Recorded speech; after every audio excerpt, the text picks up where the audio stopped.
Do you feel emotionally connected to your plants? As if in the process of caring for them, they as well are caring for you? What about planty DIYs and thrifting for plant items? If I have your attention, then the Plants by Wade Lee podcast is for you. Join me, plant friends, as we dig deep and experience the magic of plants.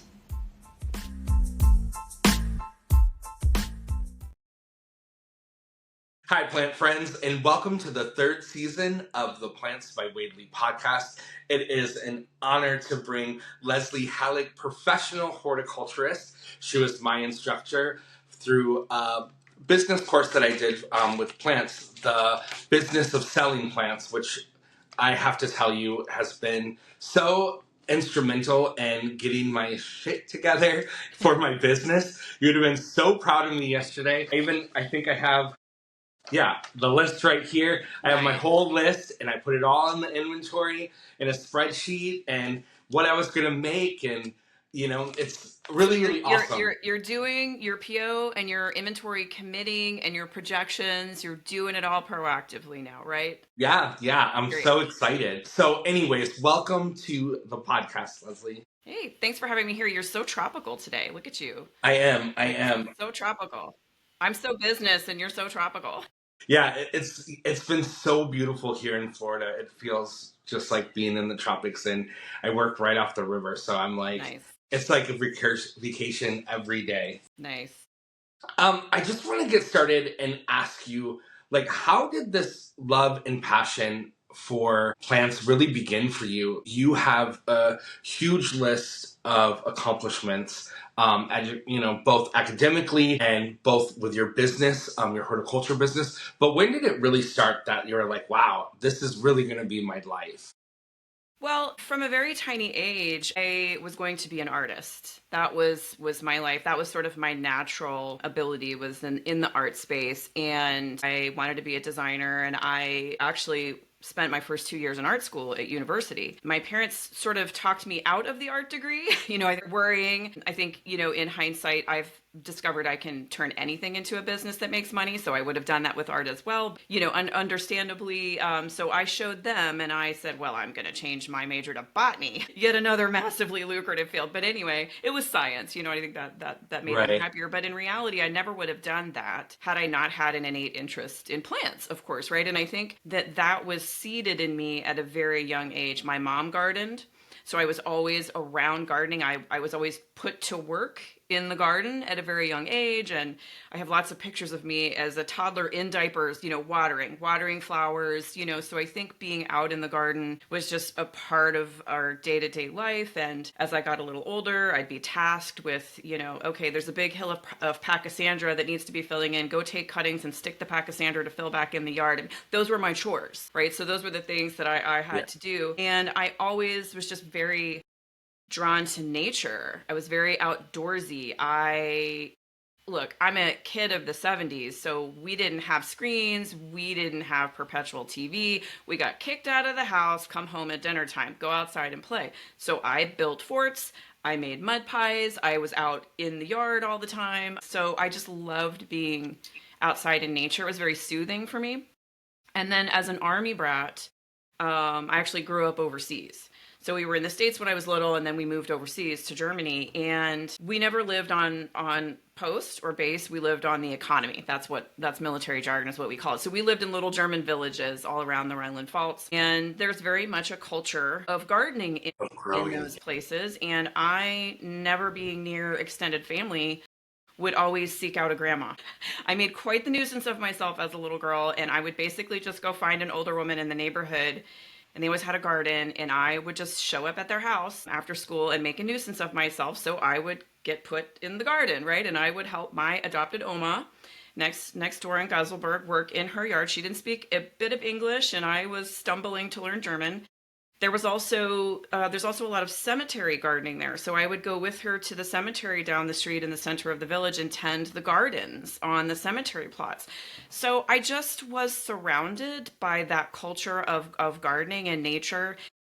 And that seed germinated, if you will, when I was about 18. And I was kind of confronting that change in major. And I really decided, you know what, I just really love plants and gardening. So I changed my major to botany and immediately went and found an independent garden center called the Green Fiddler, which was right on the outskirts of my college town, 3 acres. I walked in one day and the owner happened to be a woman, which was of great luck for me. That was a foundation ultimately for my entire career. And I told her I was a botany major and I wanted a job. And she said, "Cool. You see those plants over there? There's a hose over there. Just start watering." And I was like, "Seriously?" She's like, "Yeah." I was like, "Okay." So that started my 4 year stint in the garden center world. So yeah, it really, the seed was there as a kid. I think my first plant was a bird nest fern I got when I was 6 years old. It was in a little yellow plastic pot, and I was tasked with caring for it. So I developed a relationship of cultivation with it. So yeah, I think if you look back to your childhood, you can find those seeds that were planted that bloom into a passion for plants later in life. Yeah, I love that. My first plant too was a bird nest fern. I love that. That's so sweet. Until my cat ate mine though. Yeah, cats have. I had a cat, Pierre, who had a penchant for eating the flower buds off of all of my Paphiopedilum orchids the day before they were about to open. Had to have been a scent, right? Just eat them right off. So cats can be pesky that way with Yeah. plants. I love that you talk about this love for art too, because I remember in class you were very excited to show us the marketing that you had done with the nursery that you were working with. And it just is so telling though, because as a small business, and that's primarily who you work with, correct? Like to help build their plant businesses. It's really telling because you have to wear all of these hats. Yes. So I love that that has really been part of your journey too, to like know how to market and what will get the eye of other people.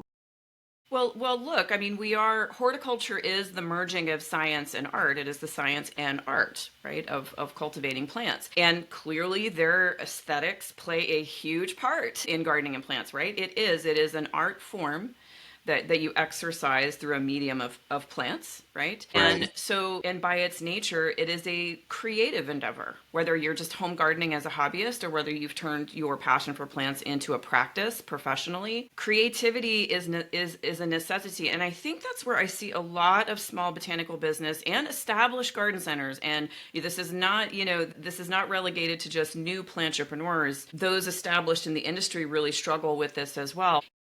It's not just about the plants, right? It's not just about growing them and selling them. It's about creating a visual representation and a verbal representation of experience that someone's going to have with what you're growing and selling to them, such that they see their own selves or interests reflected in that. And that means you have to get really creative with your communications and with your marketing. And of course, art and creativity play a part in that. So, absolutely, being an artist and being a creative person by nature has been key to my personal success in the industry, as well as helping to make other businesses that I consult for or that I have worked in successful. Employing that creativity has been a huge part of it. It's so beautiful, and I did not know this about you, Leslie. That this beautiful artwork that you do. Thank you. Yeah, I mean, unfortunately, I don't nearly have as much time as I would like to do to make plant art or botanically related art, but I do that. See, I'll go back to that as my next career. When I quote unquote retire from horticulture, I'm just going to go back to being a full-time artist. That's what I'm going to do. But I really feel it's important to exercise your creativity, right, in whatever format that is, regardless of what your day job is. And so, yes, I make most of the plant art that I make. You don't see, it's not up, but I do sell some things on my website, and I'm teaching myself oil painting right now because I never formally made it to oil painting classes in my college career, and I just, I've worked in lots of other mediums, so I'm teaching myself to oil paint right now. But yeah, I really feel like expression is important, regardless of what you're doing as your practice daily. So yeah, botanical art is a big deal for me. I love making it. I love incorporating it into work that I do, and so I definitely think if you are out there wanting to start a plant business, or in a plant business currently, or wanting to have a career, a profession in horticulture, you certainly don't have to exclude your creative and artistic nature, right, from that Yeah. profession. I call myself an everythingist. I want to do all the things that I want to do all the time at the same time and figure out how to make them work together so I can do them all. I'm not a one lane kind of gal. I'm an eccentric. I'm an unusual personality. I'm an HSP. I'm a highly sensitive personality, and I'm highly ADHD. So these are all things that one has to manage. And I would say intellectual curiosity is really key and so important, I think, for anybody in this industry.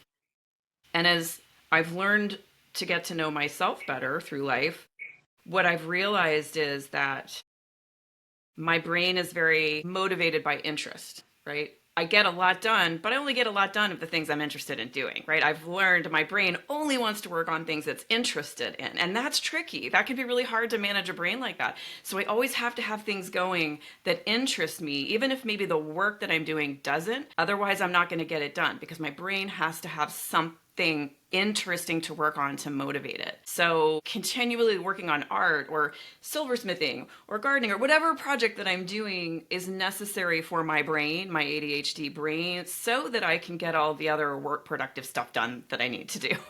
Like Right. writing books and courses and Yeah. Yeah. Yes. projects for the businesses that you're working for. Yes. Right. Right. The day-to-day work. Right. Yeah, I want to touch on that one aspect of you saying you are able to do all sorts of things, not just one thing. Because as this morning, as I was gardening at work, I had my camera. I've been bringing my camera Mm-hmm. and taking photos of the blooms, and I was like, should I be doing this? But I've also, been asked by the museum to help with social media. So yes, I can. But there was that part of me where I just kind of had that struggle. So I really appreciate that you said that, because it's so true. We don't have to pigeonhole ourselves into one aspect. Well, and you're documenting, if you think about it, documenting your work. I will tell you, as a professional horticulture business consultant and advisor, one of the biggest struggles that I have when working with both retailers and landscape designers or landscape companies is a lack of photography. We don't tend to document our work very well. And the reality is, if you're selling yourself as a horticulturist or a garden designer or a garden center, you have to have photography. You have to have a visual representation of your work. You may need to create a portfolio. How are you going to convince somebody that you're the best garden designer or landscape architect for a project if you don't have a portfolio to show them so that they can see them reflected in your style and choose you and hire you? So, I mean, I am a photography hoarder, and I've been doing this for a long time. So I have books and books and books of slides. All the way right to digital. I cannot even tell you the millions of plant photos I have is absolutely ridiculous. But it is such important data and content for you to have. So I run anywhere. I probably have at least 70,000-80,000 photos on my phone at any given time, plus my camera, plus everything. It's ridiculous. So no, you got to take pictures, and those pictures become inspiration for you. They can become educational tools for you. And then as somebody who's working in a job, they can help you track progress. So yeah, why not? Yeah. Well, let's switch gears a little bit. Why is it so important? Why is botanical nomenclature so important in the horticulture business? Boy, this is a hot topic. I built and teach a botany course and an indoor plants course. And then I have two horticulture business courses, the business of horticulture and the business of selling plants. And, it would be intuitive to know that I would be talking about botanical nomenclature and taxonomy in the botany class and indoor plants. But I spend a fair amount of time addressing botanical nomenclature in my hort business courses because we are selling plants that must be properly identified and labeled such that people know what they're actually buying from you and that the records of that plant material stay intact. Botanical nomenclature is our collective global written language of identification for plant taxonomy.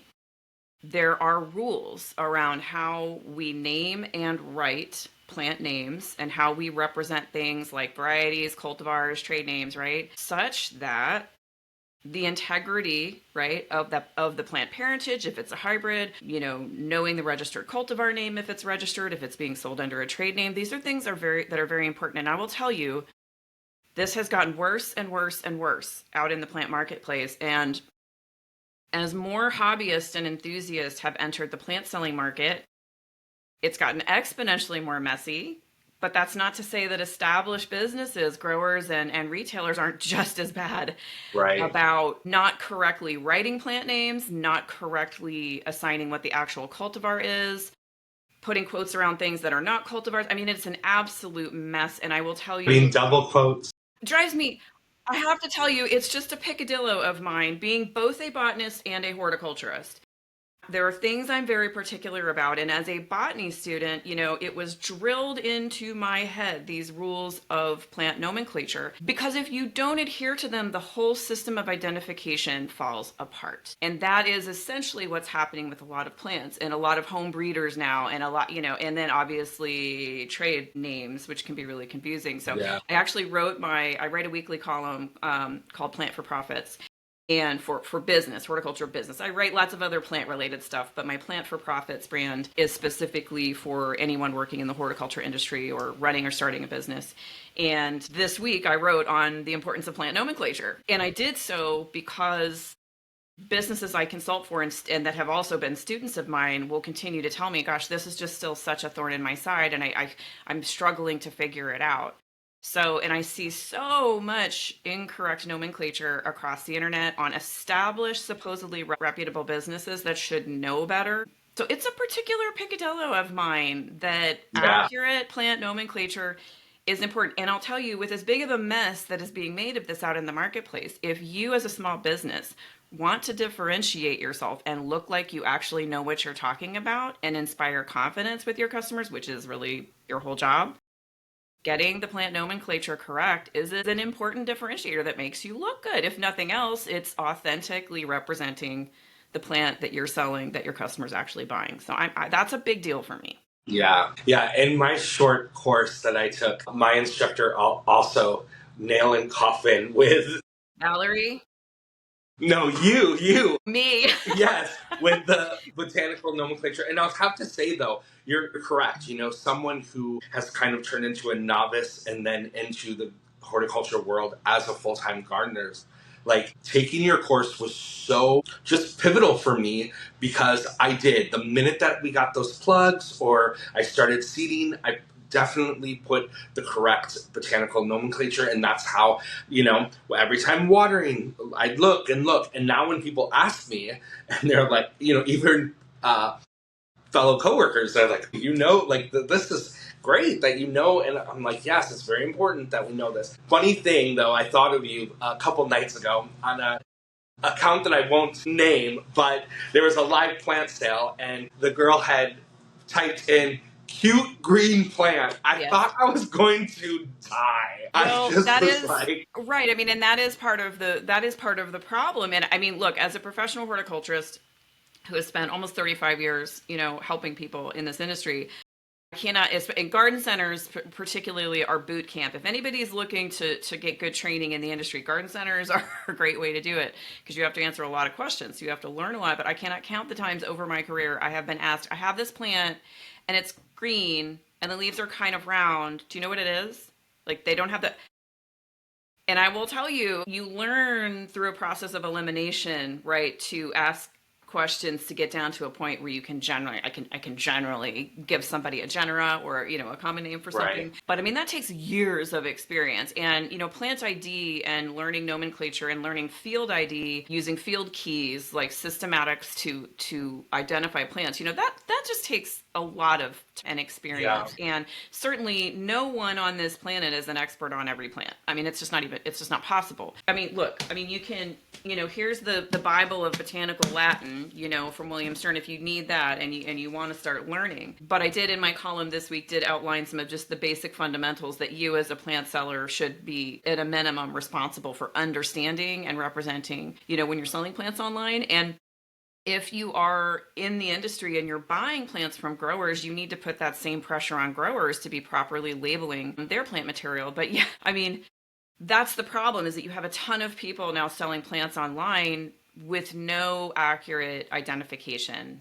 And not only maybe no accurate identification, but misidentification and mislabeling, which causes a lot of problems. And then folks also not understanding plant patents and trademarks and potentially propagating and distributing material illegally is a big problem. And then, of course, you also have the issue of sustainable plant sourcing, that's becoming more and more important. So there's a lot to consider and think about in terms of taxonomic integrity, if you will, Yeah. for plants and the responsibility you have as a plant seller, right?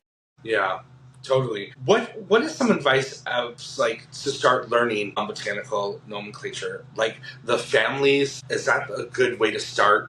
You can, of course, take a botany course with me, or you can take my indoor plants course, or whatnot. You can follow me on social. I don't spend a lot of time doing plant information or questions because I do actually have to earn a living as horticulturist. Cannot be answering free questions 24/7, which I know is the expectation, but we got to pay the bills too, right? So I don't do a lot of that, but you can take a course with me. Take a course in botany, take a course in taxonomy. I generally will recommend that if you are just a DIY beginner, yes, learning plant families, which is what I recommend to you in class, and I spend more time on that in my botany course. Getting to know plant families is a good way to start. Not that every plant in a plant family is going to necessarily be obviously physically related, but you can start to learn about what makes them related, what characteristics to look for. Visually speaking, plants were classified by reproductive structures, right? So it's not just about that the leaves look the same. It may just be that a very, very tiny, tiny flower and seed morphology is what would have grouped plants together in the similar family. Now that there's genetic research happening, there are a lot of plant reclassifications happening, right? Yeah, As we do yeah. DNA research, okay, that's actually more closely related. Either moving a family, more often they're moving a genera, moving to a different genus, which then requires typically a completely new specific epithet. So it gets a whole new species name, right? So that happens because of genetics. But yeah, if you starting to learn plant families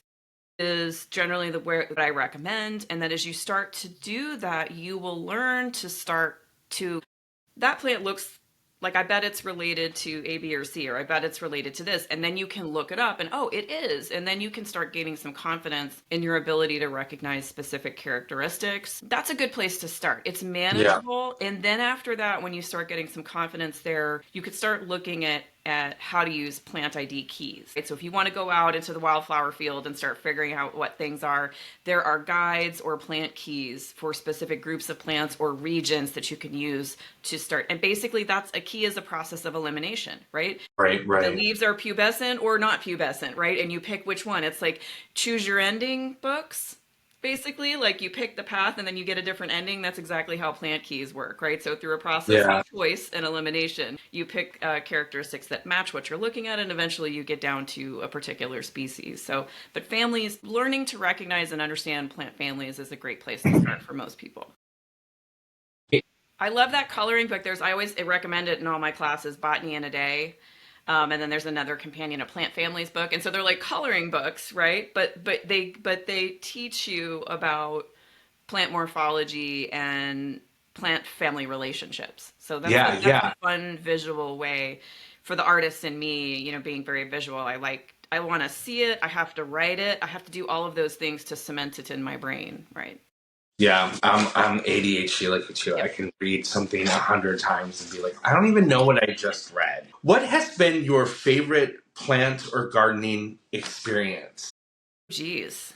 That's a big question. I don't think I have one answer. I mean, I love being in the jungle. I will say I love getting dropped off in the remote jungle and hanging out and doing plant work. So I will say that any of the work or trips that I've done where I get to be out doing field work in kind of jungle environments is one of my favorite things to do. Amazing. It's very, peaceful for me. I spent a bunch of time doing that after college down in Puerto Rico. I lived in the El Yunque National Rainforest, working on post-hurricane impact research. I also did my own research on ferns in the area, so I loved that, of course. I mean, gosh, I mostly just try to do things I like to do, so I like most things I've done, Yeah, yeah. But yeah, gosh, and I've moved around a lot, right? So I've had lots of different gardens. I've never been kind of in one place. So yeah, I love getting out in nature and doing field work. Yeah. Even though that's the opposite of like mostly what I do day to day in my work and life, I love that I love that botanizing, essentially. I Yeah. love that immersive experience of getting out in nature and plant hunting and IDing and collecting data, Are taking you pictures. still doing that, Leslie? I'm not doing fieldwork research for anybody, Yeah. but I have done trips like that just for myself, Yeah, right? yeah, Yeah. yeah. What was that experience like? Were you out of college or were you in college? I was actually out of college. That I didn't it was kind of like an internship, but I did it post graduation. So I worked for the University of Puerto Rico and went down. Hurricane Hugo swept through Puerto Rico in 1988 and completely defoliated the entire rainforest. So it was a unique research opportunity to look at regeneration of rainforest and what does that take, and could human intervention through things like fertilization or care speed that process up, but what impact did it then have on the local ecosystem? So basically, I spent months collecting data on trees, and it was just the most wonderful, peaceful thing. You get dropped off on Yeah, top of a mountain, and you're up there, and you're in a rainforest taking data all day long. And that was actually where my obsession with tiny plants started, because I discovered really tiny specimens of Lepanthes orchids growing on the rocks in the rainforest, and that became an instant fascination for me. I mean, it's really those kind of experiences feed my intellectual curiosity, and that's really what it all comes down to. My brain is interest-based motivation. It is always yeah, seeking something to learn. So my hobbies are really what I have realized. I have all these labeled hobbies, but really my hobby is learning new things and yeah, discovering new things. That's what makes my brain happy. So any experience that I can do, any garden I can do, I love building new gardens. This probably has to do with being an army brat and never living in one place, never having a particular home. I'm very used to putting a lot of work into something, be it a garden or a home, and then hey, I got to go. yeah, And yeah, you leave it and you pick up and you start over again. So I think one of my favorite experiences is really just getting to start a new garden, yeah, getting to work on a new garden, getting to work on a new property. Like, I love that. So any chance yeah, I get to sort of completely rehab a business, I'm a flipper. That's what I call myself. I'm a business flipper. So I can come in and flip your business and make it profitable. Like, I like to create opportunities for sort of reinvention and rebirth. So any gardening or plant opportunity for me to do that is fun and exciting. is what's been fun and exciting. What about the rainforest? Like, Yeah. how long did it take to rejuvenate itself? And Well, did that work you is ongoing. So it's still? years, right? So Yeah, there's still yeah, research being done there ongoing. So I was there in 94, 95, I think, and the hurricane had been in 88. And there was quite a bit of obviously refoliation at that point, but it yeah, changed the whole ecosystem, right? It right. changed things, right? You lost trees, you lost foliage, so the undergrowth plant material and diversity started to change. Change, So yeah. yeah, so it can happen relatively quickly in the scheme of things, but that doesn't mean that there is not a long-term impact on the ecosystem. Right. And in those situations, do you ever add plant material back in?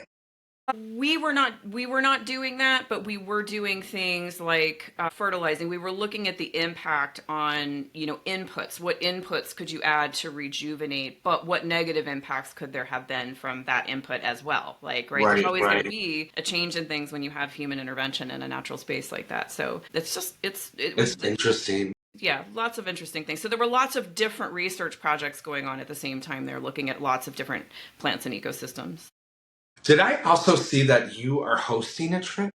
Yeah, that booking is closed now. So Brazil, Amazon in Brazil, but we are looking at booking maybe two trips in 2026 to go Very cool. down and hang out in the Amazon in the Brazil, do some botanizing, but in a way that's kind of comfortable and easy for people versus Leslie style, which is getting dropped A off in like the backpack. backwoods, right? Like, I know that's not everybody's jam. I'm a lipstick horticulturist. I like my comfort, I like my things, but I also like to just be out in the mud and out in the dirt and finding all the critters. Like, I'm very happy both ways. Yeah, But that's not everybody's bag. So yeah, keep an eye out for 2026 opportunities to go to the Amazon with me in yeah, Brazil. that sounds amazing. That Yeah, would be very a cool. trip to be on. How do you think horticulture can contribute to addressing environmental changes like climate? Well, I mean, Gosh, there's a lot of ways. Of course, there's a lot of ways we contribute to that in not so good ways, right? I mean, any type of industrialization, is going to contribute to problems with carbon or pollution, et cetera. So it's a double-edged sword. On the one hand, when you're talking about horticulture science, right, and horticulture technology, certainly a lot of research and technique developments are around creating a more sustainable food system with water conservation and resource conservation in mind. So that's a lot of controlled environment agriculture, right? So you do have a lot of that there. You also have a lot of plant selection and breeding. I mean, that's what a lot of GM plants are. Like, genetically engineered plants, a lot of them are GE engineered specifically to address food availability, right? So it's a very double-edged sword, but you also now have some research in looking at selecting genetics for things like drought resistance, right? I mean, because clearly we're having those issues. Ultimately, we need more plants. Okay, if we're looking at sequestering carbon, we need to plant more. Okay, we need less hardscape surfaces. We need less concrete. Things to look at would be things like the urban heat island or the urban heat index. Cities are getting hotter and hotter and hotter, which is self-perpetuating. Cities getting hotter makes it hotter. We call that desertification. And I'm in an area of Texas and Dallas where that's happening. It's desertification. We need more trees, not fewer trees. We need more green surfaces, right? So, for example, I know everybody rails against lawns, but let me tell you, if I had to choose between, 300 square feet of concrete or 300 square feet of lawn, I'm going to take the lawn because you have things like storm runoff water mitigation. You have temperature reduction. You have, all sorts of benefits to have green. Now, you have to manage it responsibly, right? By not wasting resources and inputs or, fertilizers and all of that sort of thing, right? So, but if I have to choose the two, out of the two, I'm going to choose green because ultimately that's going to have a more positive impact from a climate change. So what we need to do is we need to be planting, essentially. To put it very, very simply, we need more trees, we need more plantings, we need less hard space, less concrete to reduce that urban heat index and that process of, desertification in places. Obviously, weather's becoming more extreme. The more heavy rains you get, like we have, if you have heavy clay soils, you need root systems and plantings to mitigate that water runoff and erosion, which then also contributes to water pollution, right? So as a home gardener, I'm never going to tell you that growing your own garden is innately a more eco-friendly or sustainable practice because you have to look at all the materials you're buying. What's the carbon footprint of that? How is it being shipped in? What materials are they made of? I mean, you name it. Yeah. Gardening is a culprit in all that. What I can say, though, is at a minimum, if you're planting, you're helping the environment. And if you're growing some food, you are at a minimum reducing the carbon footprint of that food you're consuming, right? Because it's not being shipped to you, right? So you have to get granular about these things, about what is truly environmentally responsible in terms of gardening and horticulture and what's contributing to the problem, and try to focus on doing things that help mitigate the problem, which is planting, planting, planting. We need to plant. So trees, shrubs, ground cover, and obviously I know everybody's super focused on natives right now, but I also have to say that if you are in an urban environment that's somewhat artificially managed or whatnot, that not every native plant is going to be the right plant for your particular environment. So you have to choose the right plants that will best support wildlife, that will get you a biomass of 60 to 70% of useful native plant material. But I'd rather you just plant. If nothing else, just plant a lot of plants, is what I can say to you. What do you believe we can do to encourage this next generation to become horticulturists, or even be, because this is what we need. We need this next generation to be planting. It's tough because the reality is there has always been a perception of value problem when it comes to horticulture and work that's done in the plant space. And younger generations are even more sensitive to that. There is much more of an expectation of high income quickly. That's not really a reality for the most part. And in horticulture, many jobs tend to be low pay. So it's a tough thing. Now, I have circumvented that because I've taken a very different approach to my career. And I do, like, the material that I produce for my businesses, I call it plant for profits for a reason. And I know that word profit can feel icky for people, but the reality is that as somebody working in the hort industry, you need to make a living. You need to be you need to not give away all your knowledge. You need to be properly compensated for what you do to be able to earn a living. And as a business, you have to turn a profit if you're going to pay people and pay yourself. So that's just a reality. And so I think it can be tough for people coming into the hort industry. I will tell you the shift that's happened as fewer people have entered formal horticulture degree programs over the years. A lot of that started when I was in college. When I was in college and grad school, what started to happen is that botany departments started getting phased out and they started getting reabsorbed into like just molecular biology. All of the plant physiology sort of got washed out and had to be reclassified as something else. Same with horticulture programs. A lot of horticulture programs at 2-year colleges where you could get an associate degree, which I hired a lot of people with associate's degree, which is a great path, have been dissolved.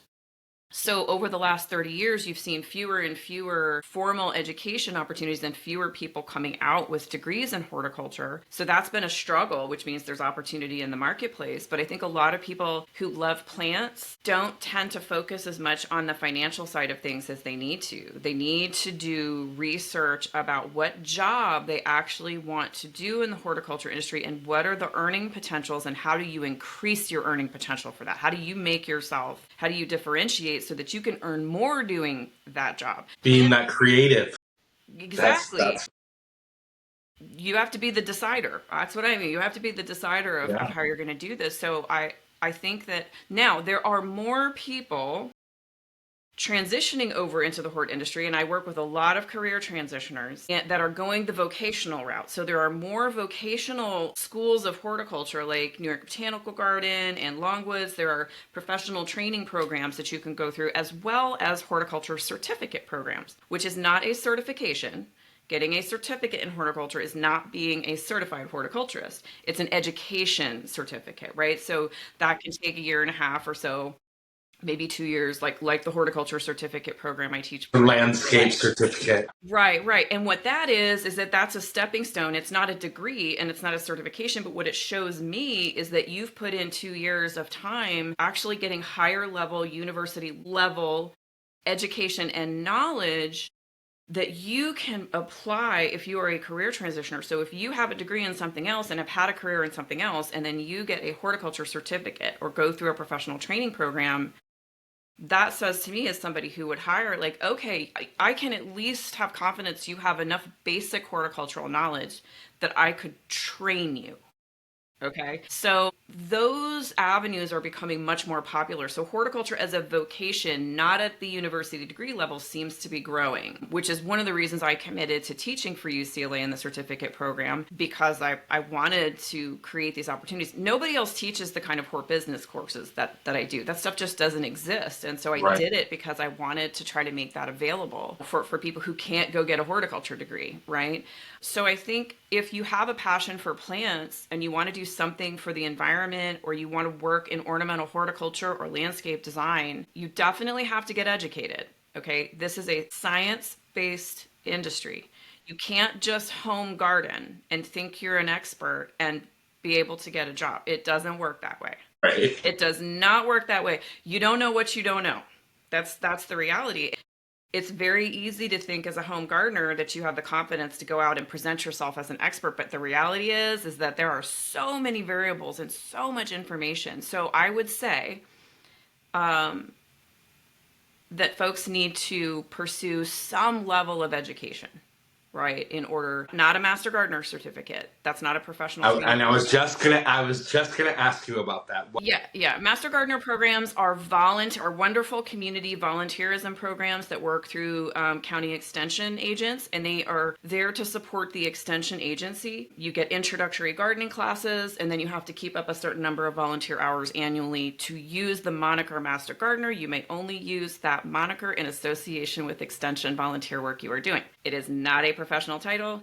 It cannot go on a business card to sell landscaping services, and it is not a professional certification. So I have so many people who want to transition into the industry and say, well, I'm going to go do the master gardener. That's great. Go do that if you want to be a volunteer in your community, but it's not a professional training program nor a professional certification. I would recommend you spend the time on a horticulture certificate program or a professional training program in horticulture versus the Master Gardener program if your goal is to start a business in the hort industry or get a job in the hort industry. Great advice. And thus that it is, you are doing volunteer work for the extension, right? Right. Service. And so, and you have to keep up those volunteer hours. I don't remember if it's 50 or 60. I can't remember what it is. So that is wonderful if you want to be community outreach in your community as a volunteer through the extension service. It is not, and most Master Gardener program rules state you may not use that moniker to sell professional services.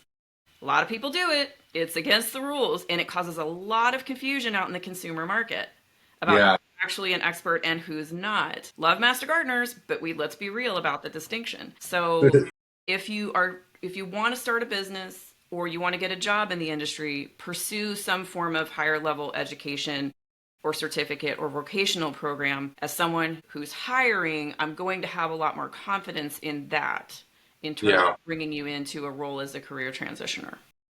Just to be frank about it. Yeah, yeah. I love that you're frank. Something else you're frank about is that you are not a plant influencer.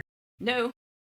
She said, no, I love you. She said, this is why I fell in love with you, with the plant influencer, Maria, because you two are the total opposite of it.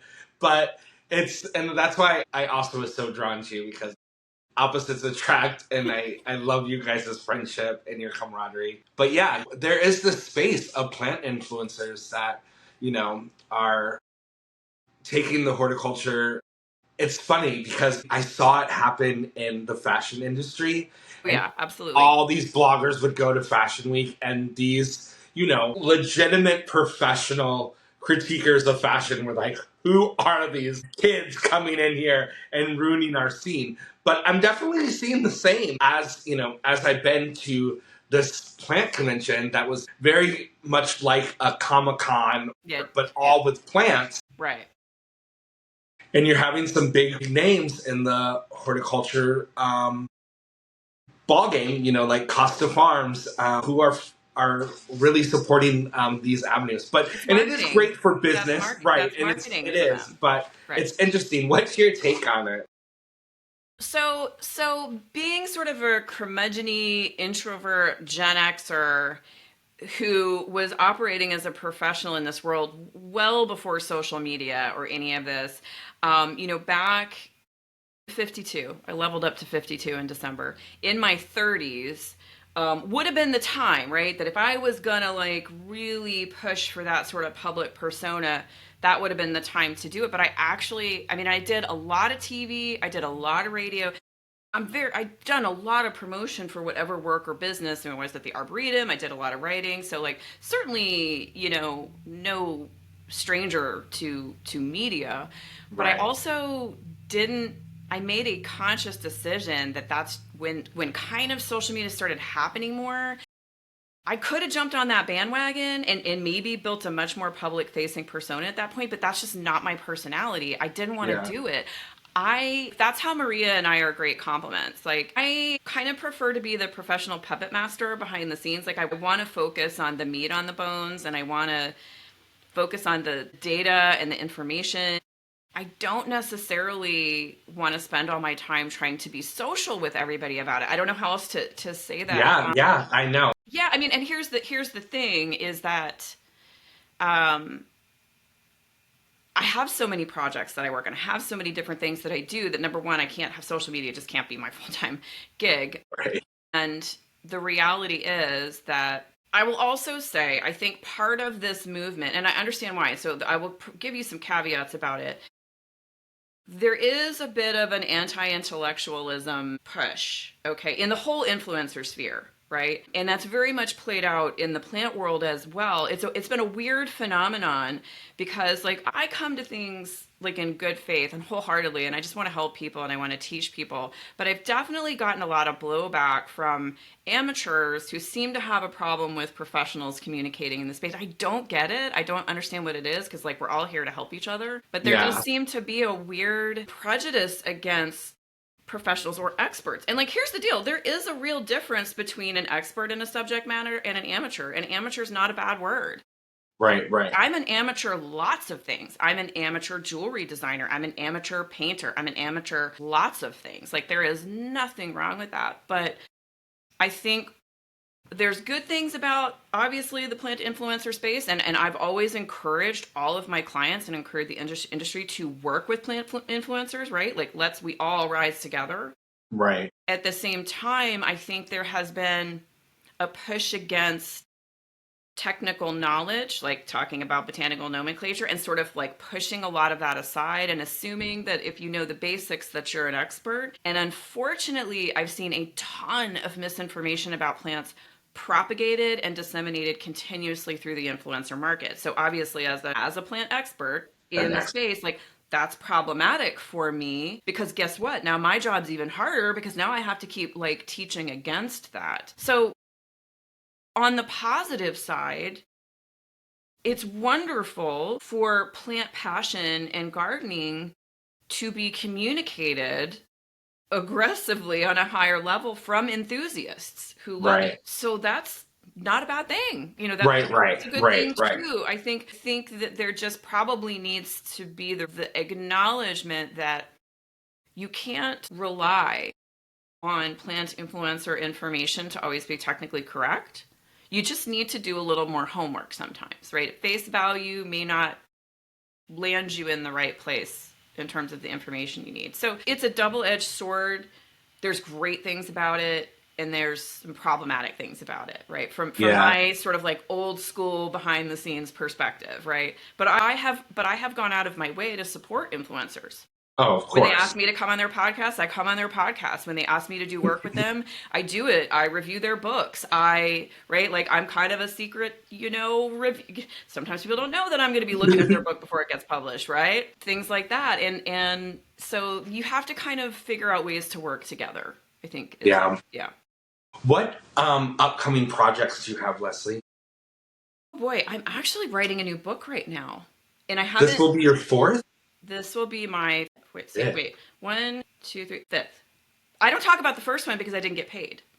Oh, okay. So I do not talk about it. I don't promote it. That was like, I didn't get paid, so we don't discuss it. So always a joke. Anybody who knows is like, there's the other first book that doesn't get discussed. I need to look more into your bit. I love tiny plants. That is like. Thank you. I have this. It's love tiny. I love this book. This is just like a passion project of mine, quite honestly. And Cordo was really nice to let me publish it because I'll tell you what, for anybody who is interested in vivariums or terrariums or ripariums or any type of growing under glass, like this book. But I'll tell you, this book doesn't sell. Nobody buys it. Really? Yeah, it's so funny. It's been the least sellingest book that I've ever done. But it's so funny because like you watch Google Trends and you see things and there's like tons of stuff about tiny plants. And now there's like there's plant collecting and poaching problems like with tiny plants. And I'm like, but I have this cool book. Yeah. But it is very niche. It's very, very niche. Yeah. So yeah. But yes, I'm reading. But your next book. Yeah. And I haven't told anybody this yet because it's still early in the process. So normally you don't talk about it. Yes. You're getting to be the first to know, I think. So yeah, I'm writing the home greenhouse growing companion book. So this will be a modern take on everything greenhouse growing. So it'll be for anybody who wants to have a home greenhouse, but that may be scaling that up for production purposes as well. And you know me, I focus way heavy on all the environmental controls and inputs, so there'll be a lot of that in there as well. So yeah, I'm writing a greenhouse. That's so awesome. That'll be 2026. I don't know how you have the time to do all this, Leslie. I have a crazy brain. I have a crazy brain that has to be kept busy on multiple projects all the time. Yeah. I don't have children. So, right? I mean, I think as a woman, not having children, quite frankly, is what has afforded me the freedom to do all the things I do that most women may not have the ability or the time to do that. So that is my strategic advantage there. But yeah, I mean, I have so many interests. So yeah, so I'm in the thick of writing that book right now, and then that'll be a 2026 release. What is that process like? Do you like take a day? Like, do you have a certain days where you're like, I'm going to do this, or do you just kind of let it happen? Well, you have a schedule and it's usually pretty tight. And so you do have to, I've got it down now, right? 5 books in, like I have a Yeah, process, right? Like I have a process for how I do it. Yeah, you have to block out time. So I yeah, generally, and then after you sign a book contract, you have to put together sample materials. So there's like, you kind of have to write bits and pieces from multiple chapters and put things together so that they can kind of package that, what it's going to be initially. right. So you kind of have to jump all over before you even really know what the book is going to be. And then, yeah, and then I get writing. So I tend to jump around a lot, but I designate writing times I have to. So I'm typically, my office is closed on Fridays. That's a writing day for me. It doesn't always happen that way, but I try to write on Fridays and then I will pick out other times. But I generally, my ADHD brain will go into hyper focus mode when I do that. And so I generally will just spend Yeah, hours writing in blocks of time. But yeah, you have to schedule that. You have to be pretty. I am a punctual Patty. I do not miss deadlines. Deadlines are crucial for me just because I do so many different things. If I don't respect the deadline, right, I'll get overwhelmed. yeah. So you do have to stay on top of that process, especially with a really meaty technical topic. Yeah, I mean, you have your hands in so many things that you have to do ABC, otherwise you can't function. I Yeah, mean, I couldn't imagine like in the middle of all this being an instructor I and know teaching. it's Yeah, grading papers, building courses is like a huge amount of work. I won't even tell you. Like that's a having huge. grace with people. I mean, like how do people even like you? I just would be like insane. People do like me. I don't believe that. I'm a bit of a weirdo. I'm an outlier. I'm definitely an outlier. But I schedule. Look, I have a planner. I have a digital planner. I block out my time. I plan my time. I block out work. I have to stay organized. Because my brain is not. Yeah, So I schedule like that's I have a schedule. You get a meeting with me, you have to schedule it. Like I'm just very regimented that way. That said, I very much like to do things my way on my time, and I do require some amount of fluidity for yeah, my brain. So that's why being my own boss and running my own company has been the best thing that I ever did for myself because it allows me to be the decider of what I'm going to do when I'm going to do it. If that means I want to write a column at 6 a.m. on Sunday morning because that's where my brain is going, I can do that. yeah, If I want to, at 2 p.m. go outside and pull weeds in my garden, I can do that. So that's very important to me. But without some structure and planning, you just can't get all that stuff done. yeah, of course. Well, Leslie, my love, I appreciate you so much. I really, really do. I respect you, and I just am so grateful that you would take the time to do this with me. I think I'm going to be teaching. I've got the business of horticulture and botany coming up, but I think by the time this podcast airs, they'll already be in progress. And then I'll be teaching the business of horticulture again in the fall quarter at UCLA.